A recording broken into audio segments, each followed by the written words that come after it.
Black Lives Matter protests have spread all across the world. What started off as protests in America over the killing of an unarmed African-American man at the hands of a white police officer has now snowballed into a global anti-racism movement. Let's begin with Brazil, where hundreds of people gathered on the streets of Sao Paulo city in a mass demonstration inspired by the Black Lives Matter movement.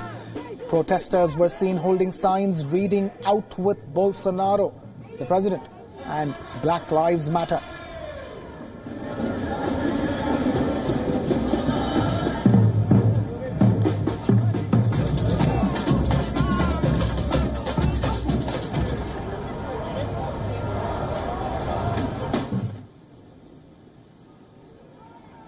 Thousands of people were seen attending Black Lives Matter protests across New Zealand, where protesters were seen taking the knee, saying racism was a global issue and not an issue isolated to America.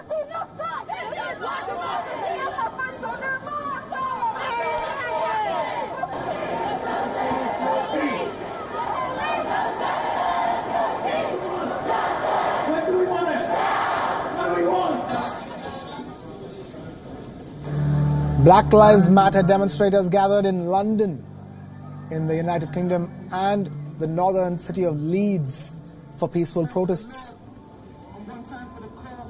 Yesterday, scuffles broke out between right-wing and anti-racism protesters. The pictures on your screen show, which have gone viral now, a Black Lives Matter protester carrying an injured white counter-demonstrator to safety amidst scuffles. Meanwhile, UK's Prime Minister Boris Johnson vowed to investigate racial discrimination in the country. First of all, we have to acknowledge that when thousands of people march peacefully for Black Lives Matter, you can't ignore that. I, as a leader, as someone in government, I can't ignore the strength of their feeling. And we have to look at discrimination in the education system, in health, in the criminal justice system. We have to look at all the ways in which it affects black and minority ethnic groups. And so we're going to have a big effort, which we'll be announcing very shortly, a new cross-governmental commission to look at what is going on for black and minority ethnic groups. Meanwhile, in Japan, more than 3,500 people braved the rains to join a Black Lives Matter protest in Tokyo. Black Lives Matter! Black Lives Matter!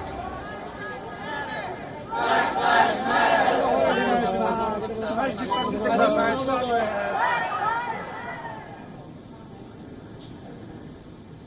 In Italy, a statue of famed Italian journalist Indro Montanelli was smeared with red paint. The words "racist" and "rapist" were also spray painted under the statue of Montanelli, who defended colonialism.